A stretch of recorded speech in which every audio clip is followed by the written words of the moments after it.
ಆತ್ಮೀಯ H16 news ವೀಕ್ಷಕರೇ, ನಾನು ನಿಮ್ಮ MI ಅಥವಾ ಮಲ್ಲಪ್ಪ ಜೋತ. ಇತ್ತೀಚೆಗೆ ಮಂಗಳೂರಲ್ಲೇ ಅಥವಾ ಕರಾವಳಿ ಏರಿಯಾದಲ್ಲೇ ದ್ವೇಷದ ಕೊಲೆಗಳು, ಧರ್ಮದ್ವೇಷದ ಕೊಲೆಗಳು, ಜಾತಿ ದ್ವೇಷದ ಕೊಲೆಗಳು ನಡೀತಾ ಇದ್ವು. ಅದರಲ್ಲೂ ಈ ಅಬ್ದುಲ್ ರೆಹಮಾನ್ ಹತ್ಯೆ ಆಗಿರ್ಬೋದು, ಹಿಂದಿನ ಹಿಂದೂ ಯುವಕರ ಹತ್ಯೆಗಳಾಗಿರ್ಬೋದು, ಇವು ಭಾಳಷ್ಟು ಆಗ್ತಾ ಇದ್ದಾವಲ್ಲೆಲ್ಲ.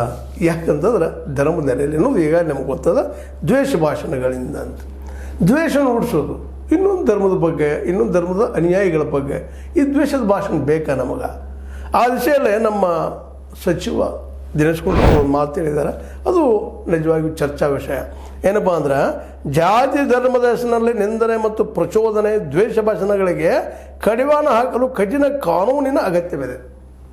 ನಿಶ್ಚಿತವಾಗಿ ಕಠಿಣವಾದ ಕಾನೂನು ಬೇಕಾದ್ರೆ ದ್ವೇಷ ಭಾಷಣ, ಇನ್ನೊಂದು ಧರ್ಮದ ಬಗ್ಗೆ ಟೀಕೆ ಮಾಡೋದು, ಅವ್ರ ಜನರ ಬಗ್ಗೆ ಟೀಕೆ ಮಾಡೋದು, ಇವ್ರ ಬಗ್ಗೆ ಮಾಡೋದು, ಇದು ಮೊದಲು ನಿಲ್ಲಲೇಬೇಕಾಗಿದೆ. ಇದು ನಿಲ್ಲಬೇಕಾದ್ರೆ ಇವರಿಗೆ ತಿಳಿ ಹಿಡಿದು ತಿಳಿಯೋ ಸ್ಥಿತಿಯೊಳಗೆ ಇವರು ಇಲ್ಲ. ಇವತ್ತು ಒಬ್ರಿಗೊಬ್ಬರು ಆ ರೀತಿಯ ದ್ವೇಷವನ್ನು ಬೆಳೆಸ್ಬಿಟ್ಟಿದ್ದಾರೆ. ಒಬ್ರಿಗೊಬ್ಬರು ಅವ್ರು ನೋಡ್ರೆ ಇವರು ಇಲ್ಲ, ಇವ್ರು ನೋಡ್ರೆ ಅವರಿಲ್ಲ.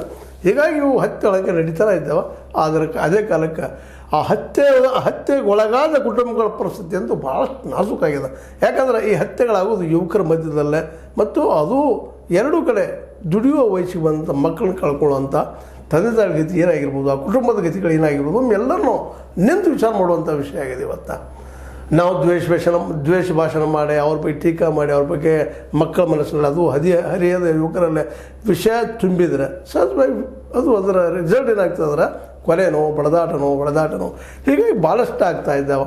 ಅದನ್ನು ಮೊದಲು ಕಡಿವಾಣ ಹಾಕಿ ನಿಲ್ಲಿಸ್ಬೇಕಾಗಿದೆ. ಹೌದು, ಈಗ ಯಾವುದು ಮಾತು ಕೇಳೋ ಸ್ಥಿತಿಗಳಿಲ್ಲ. ಇವತ್ತೇನೋ ಕಾಂಗ್ರೆಸ್ ಸರ್ಕಾರ ಅದ, BJP ಅವ್ರನ್ನ ಟೀಕಾ ಮಾಡ್ತಾ ಇದ್ದಾರೆ. ನಾಳೆ ಕಾಂಗ್ರೆಸ್ ಬಂದ್ರೆ ಅವ್ರು ಇವ್ರನ್ನ ಟೀಕಾ ಮಾಡ್ತಾ ಇದ್ದಾರೆ. ಕಾಂಗ್ರೆಸ್ಸಿಗರು ಮುಸ್ಲಿಂ ಅಪೀಸ್ಮೆಂಟ್ ಅಂತ ಅವ್ರು ಅಂತಾರೆ. ಇವರು ಕಾಂಗ್ರೆಸ್ಸಿಗರು ಹಿಂದುತ್ವವಾದಿಗಳು,